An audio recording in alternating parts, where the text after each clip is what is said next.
किसान जो दवाई यूज़ करता है वो वाली सब्ज़ी हम खा रहे हैं, उससे हमारा नुकसान है या नहीं है? बिल्कुल है। अब पहले माल्टा आता था इतना सा, अब वो जो माल्टा इतना बड़ा हुआ है, क्या वो फार्मी नहीं है? फार्मी है, बिल्कुल है।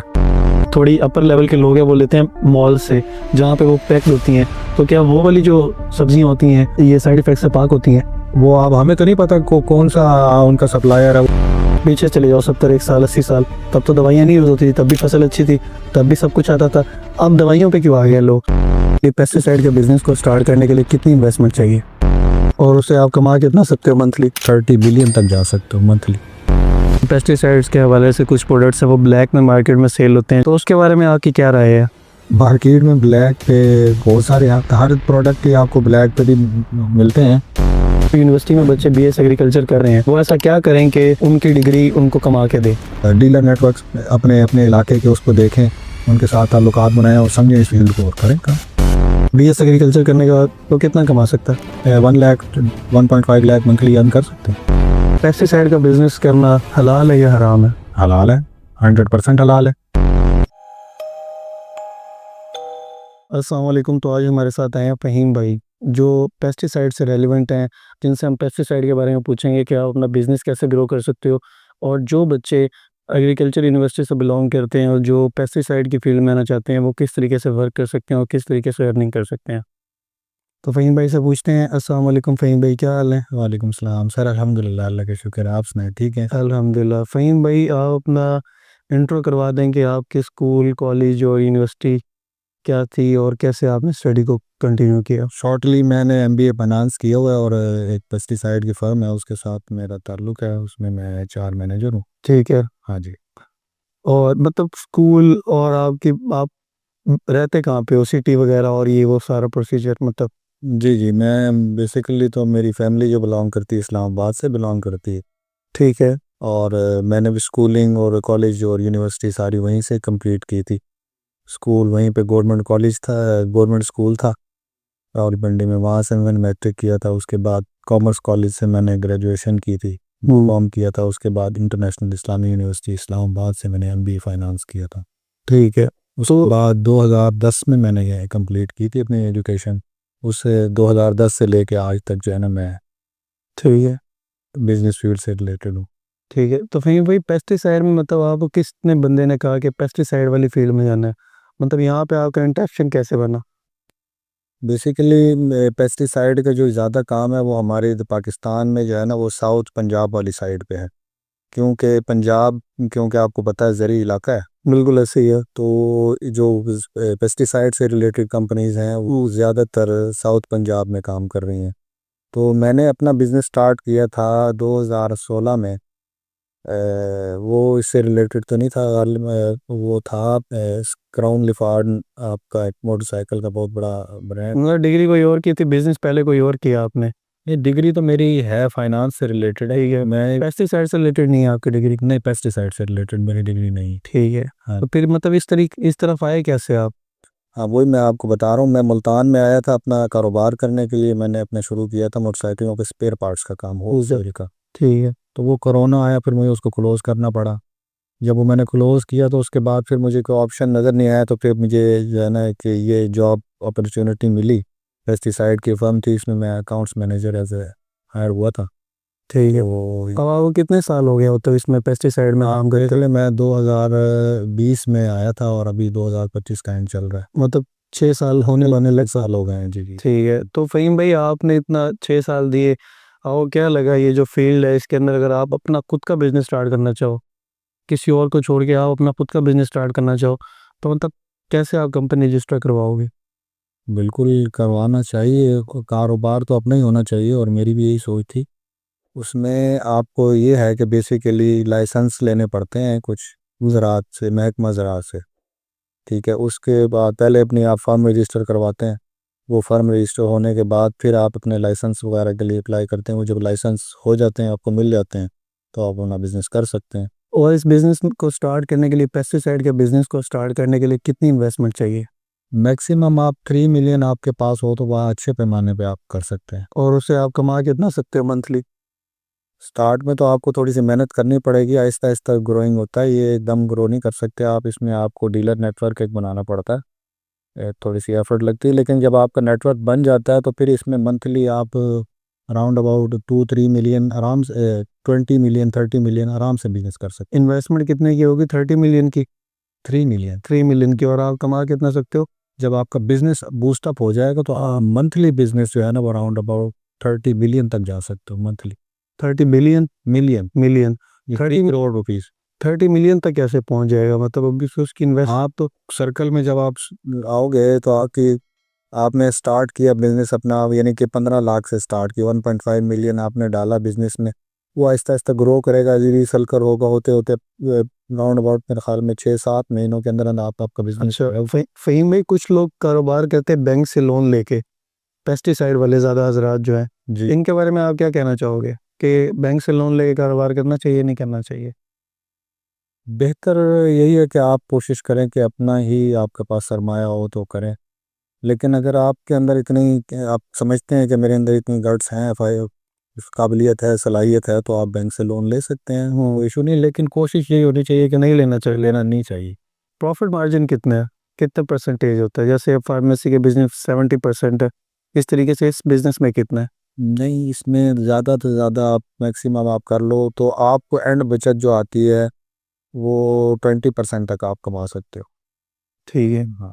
तो अब ये बिजनेस अगर कोई न्यू बंदा स्टार्ट करना चाहता है, जी जी। ये वीडियो देख रहा है, तो आप उसको कौन सा ऐसा कोई पॉइंट बताओगे कि उसको समझ आए कि ये बिजनेस इसकी ये की है, इसकी ये चाबी है?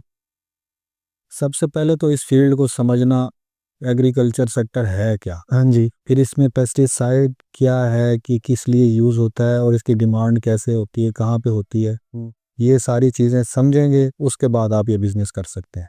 ठीक है। और उसके अलावा जो एक कॉमन चीज़ है, हर मार्केट होती है, हर बिज़नेस के लिए एक मार्केट स्पेसिफिक, आपको उस मार्केट के ऊपर ग्रिप होगी तो आप इजीली कर सकते हैं। अच्छा प्रवीण भाई, कुछ लोग कहते हैं ये प्रोडक्ट्स जो होते हैं पेस्टिसाइड्स के हवाले से, कुछ प्रोडक्ट्स हैं वो ब्लैक में मार्केट में सेल होते हैं जो अवेलेबल नहीं है, तो उसके बारे में आपकी क्या राय है?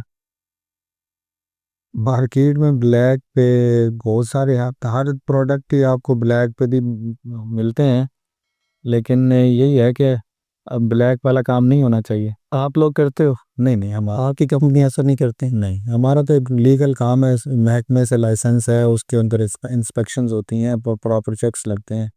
ज़रा अच्छा, इदारे को किस सूरत में, जो हमारे इदारे हैं, गवर्नमेंट इदारे हैं, वो आपकी कंपनीज हैं जो डिफरेंट, उनको किस सूरत में पकड़ते हैं? क्या वो ऐसी दो नंबरी करते हैं? जो महकमा ज़राअत है ना, जो यहाँ काम कर रहा है, उसकी प्रॉपर इंटेलिजेंस होती है। वो हर कंपनीज के मैन्युफैक्चरर यूनिट जो होते हैं वहाँ पे वो चेक एंड बैलेंस करते हैं, वहाँ पे वो रैंडम विजिट कर लेते हैं, या उसके अलावा मार्केट में भी उनका इंटेलिजेंस काम कर रही होती है। वो चीज़ को देखती है कि कोई दो नंबरी या कोई ऐसा एलिमेंट तो नहीं है, कोई लीगल एक्टिविटी तो नहीं चल रही। तो अगर वो उनके सामने आती है तो फिर उसके ऊपर एक्शन लेते हैं, उनको पकड़ते हैं, एफआईआर उनके खिलाफ होती हैं, कंपनी सील हो जाती है? कंपनी भी सील हो सकती है। ठीक है। हाँ जी, बिल्कुल हो सकती है। तो अब मेरा एक मेन सवाल है जो काफ़ी बच्चों ने कहा है कि जो यूनिवर्सिटी में बच्चे बीएस एग्रीकल्चर कर रहे हैं, जी, वो ऐसा क्या करें कि उनकी डिग्री उनको कमा के दे, उनको दर दर ठोकर ना खानी पड़े? वो मार्केट में आए, मार्केट में नाव हाउ लें, प्रैक्टिकली असल काम। जॉब्स ही नहीं है। आप खुद आप मार्केट में विजिट करके अपनी खुद वर्थ बना सकते हैं। बिजनेस करने वाले को जॉब्स की ज़रूरत नहीं है, वो जॉब के बारे में नहीं वो मार्केट में खुद जाके जब सर्वे करेंगे आप। नहीं फिर भैया, हर बच्चे के पास तो पैसे नहीं है ना कि वो बिज़नेस करेगा। ठीक है, हर बच्चा बैंक से लोन लेके भी बिज़नेस नहीं कर सकता, उसके पास इतने वसाइल नहीं है। जी, वो जो बच्चा जॉब करना चाहता है उसके बाद ही वो अपने आप को इस्टेब्लिश करके बिज़नेस करेगा ना, तो वो क्या करे? बीएस अच्छी रिस्पॉन्स है, वहाँ पे आप इंटर्नशिप के लिए अप्लाई कर सकते हैं, वो हमको बड़ा अच्छा एक्सपीरियंस देते हैं। ठीक है। हाँ, उस एक्सपीरियंस को आप यूटिलाइज करते हुए अपना। और बीएस एग्रीकल्चर करने का एक जो बच्चा है 4 साल की, उसकी 5 साल की, 6 साल की, इतने साल की भी डिग्री है, जी, तो कितना कमा सकता है? वो उस जॉब में। डिपेंड करता है। जॉब में तो हमारे यहाँ पे इस सेक्टर में नॉर्मल आपने बीएस किया, आप मार्केट में अगर आप officer, market officer, field officer बने हो तो मंथली आप कम से कम भी 1 लाख 1.5 लाख मंथली अर्न कर सकते हैं। ठीक है। और अगर जो बच्चे इस वीडियो को देख रहे हैं, जी जी। तो उनको कितना एक्सपीरियंस लेके फिर जॉब के लिए अप्लाई करना चाहिए ताकि उनकी वर्थ बने और उनको लोग अच्छी सैलरी पे हायर करें? मिनिमम उनको 1 to 3 years का एक्सपीरियंस लेना चाहिए और मार्केट में अपनी ग्रिप बनानी चाहिए। मार्केटिंग बेसिकली जो फॉर्मल नेटवर्क, इसमें डीलर नेटवर्क है ना, आप जिस एरिया में भी हैं, ये जो काम है ज़्यादा ये पंजाब सेक्टर में और पंजाब में भी, साउथ पंजाब में ज़्यादा चलता है, क्योंकि फील्ड्स ज़्यादातर इन्हीं इलाकों में है। 70% हमारी जो फील्ड्स हैं, फील्ड जो एग्रीकल्चर, हमारा जो खेत हैं वो पंजाब में है 70%, ठीक है। बाकी 30% सिंध में है, और सिंध में ज़्यादा है, 30% से तो अबव ही होंगे, लेकिन मेजर जो आपका एग्रीकल्चर सेक्टर वो पंजाब में ही है। तो पंजाब में ये जो पंजाब में बच्चे हैं वो कर सकते हैं ये काम। उसमें वो डीलर नेटवर्क अपने अपने इलाके के उसको देखें, उनके साथ ताल्लुकात बनाएं और समझें इस फील्ड को और करें काम। अपना बिजनेस किस तरीके से स्टार्ट कर सकता है एक जो न्यू बच्चा मार्केट के अंदर आ रहा है? वो अगर उसके पास सरमाया है तो वो 5-10 लाख के सरमाए से अपना डीलर बन सकता है किसी अच्छी फर्म का। बड़े बड़े नाम है उनमें से किसी के साथ जाके अपना बिजनेस स्टार्ट और फिर उसको सेल आउट करके और रेवेन्यू ले। हाँ जी, इस तरीके से इस तरह करके इधर अपना आगे कंपनी भी बना सकते हैं। ठीक, स्टेप बाय स्टेप होते हैं ये काम। ठीक है। जी। अच्छा, किसान कहते हैं कि हमें ये जो पेस्टिसाइड कंपनी वाले हैं लूटते हैं, ठीक है, हमें इतना नॉलेज नहीं होता, हमें 2 नंबर दवाइयाँ भी दे देते हैं, तो इसके बारे में आप क्या राय दोगे? इसके बारे में किसान समझदार है। हमारा जो है ना, एक किसान बहुत समझदार है। किसान ना लूटता है और ना 2 नंबर दवाइयाँ लेता है। बहुत कम किसान ऐसे होते हैं। जो ले रहे हैं हम उन पर बात कर लेते हैं, उनके बारे में आप क्या राय दोगे कि उनको क्या करना चाहिए? उनको अच्छे नामों से अपनी काम करना चाहिए। और फ़र्ज़ करो अगर किसी ने ले लिया, वो उसके बारे में कंप्लेन कैसे करेगा? किसी किसान ने 2 नंबर दवाई इसको किसी ने चिपका दी है, किसी कंपनी ने दे दी है, जी, अब वो क्या करे उस कंपनी के साथ? वो महकमा ज़राअत से रब्ता करे, उनको बता दे कि भाईजान ये हमारा। महकमा ज़राअत में इतनी पावर है कि वो उसके पैसों को वापस निकलवा के दे और उसको उसके एक्सपेंसेस क्लियर करवा। वो ये उनकी कंप्लेन लेते हैं और उसके ऊपर एक्शन करते हैं कंपनीज पे, ठीक। जो भी लीगल होता है। और किसानों से भी काफ़ी लोगों को हम आम जो हम लोग हैं, हमें भी बड़े शिकायत है कि ये जो दवाइयाँ यूज़ करते हैं, जी, इनसे तो हमारी सेहत बड़ा नुकसान होता है सेहत पे। तो किसानों को ये दवाइयाँ यूज़ करनी चाहिए? करनी चाहिए। अब तो बल्कि जो है ना बड़ी डेवलपमेंट हो गई है एग्रीकल्चर सेक्टर में, और पेस्टिसाइड में भी ऐसी ऐसी अच्छी अच्छी केमिकल कंपोजिशन हो रही हैं कि जो आपको नुकसानदेह नहीं होती। हुँ। और नहीं, बहुत फ़हीम भाई, मेरा सवाल है कि पहले भी तो आज से हमारे पीछे चले जाओ 70 एक साल, 80 साल, तब तो दवाइयाँ नहीं यूज़ होती थी, तब भी फसल अच्छी थी, तब भी सब कुछ आता था। अब दवाइयों पे क्यों आ गए हैं लोग? तो ऐसे कि वो लोग बीमार भी नहीं होते थे उस वक़्त, लोगों को डॉक्टर के पास बीमार वही बंदा इस वजह से रहा है कि 2 नंबर दवाइयाँ डल रही हैं, फसलों के अंदर मुर्गियों को टीके लगा रहे हैं, मोटा कर रहे हैं, जानवरों को टीके। इसके बारे में आगे क्या राय है? किसान को यूज़ करनी चाहिए? ये एज अ होल हमारे लिए सवालिया निशान है। ये हम सबको सोचना चाहिए कि हम अपने साथ खुद जुल्म कर रहे हैं। ऐसे ही है ना? हम सबको इस चीज़ का अपना अपना देखना चाहिए।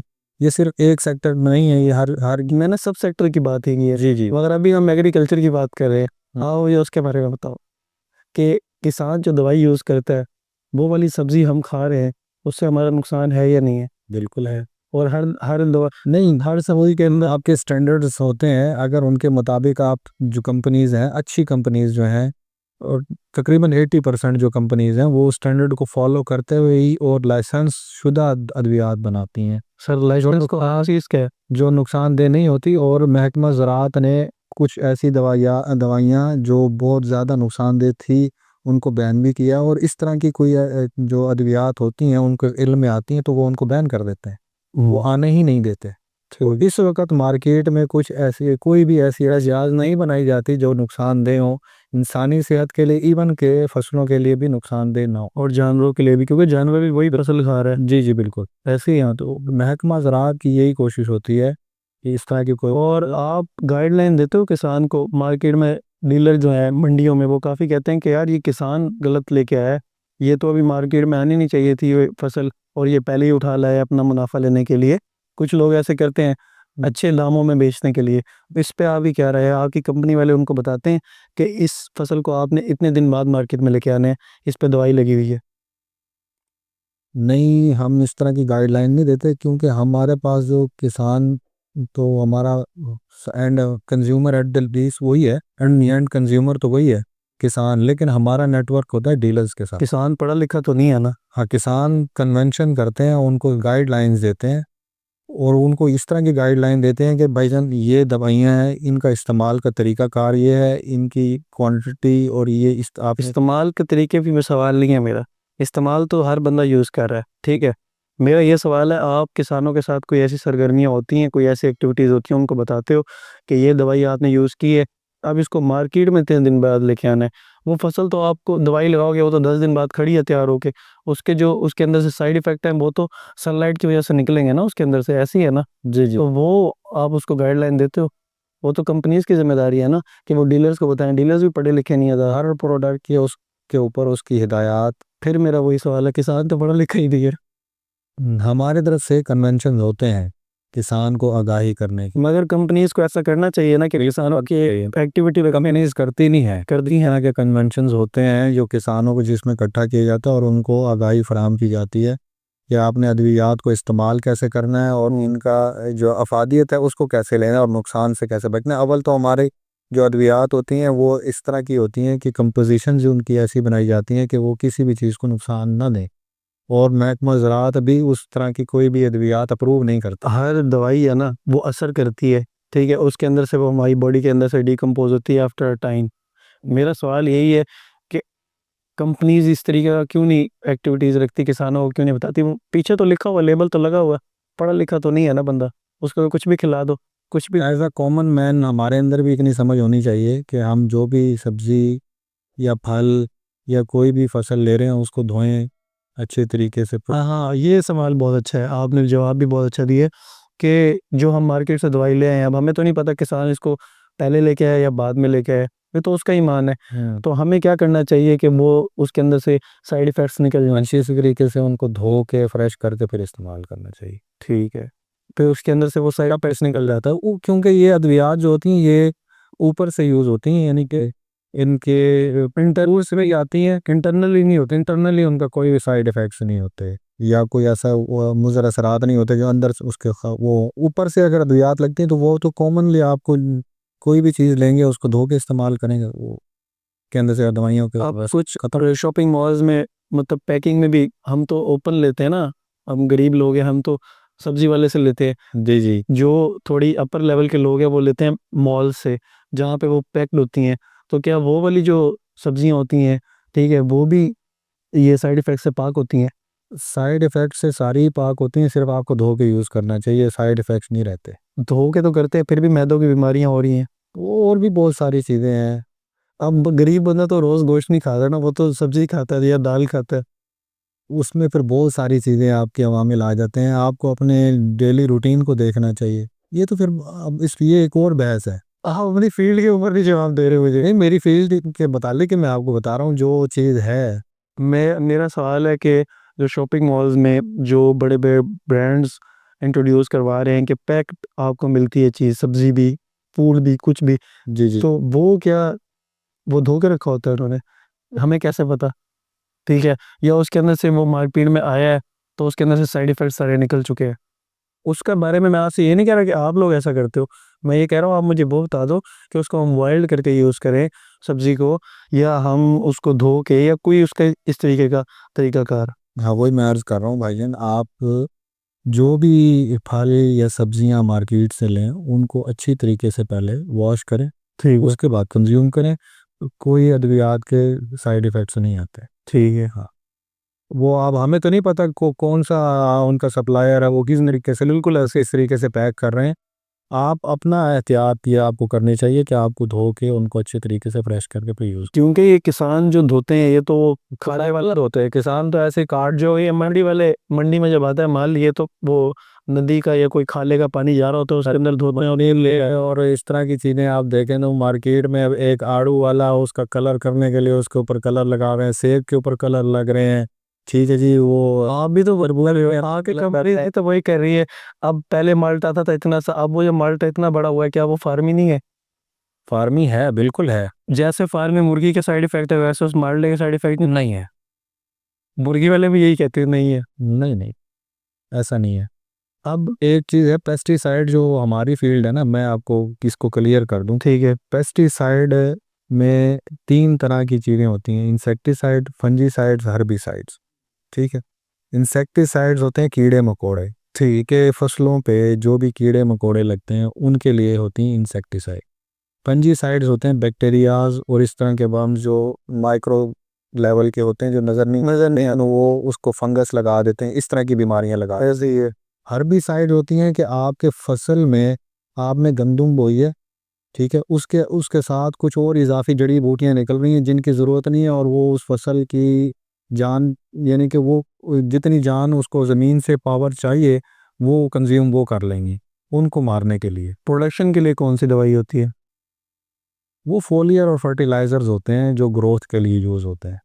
उनके साइड इफ़ेक्ट नहीं होते?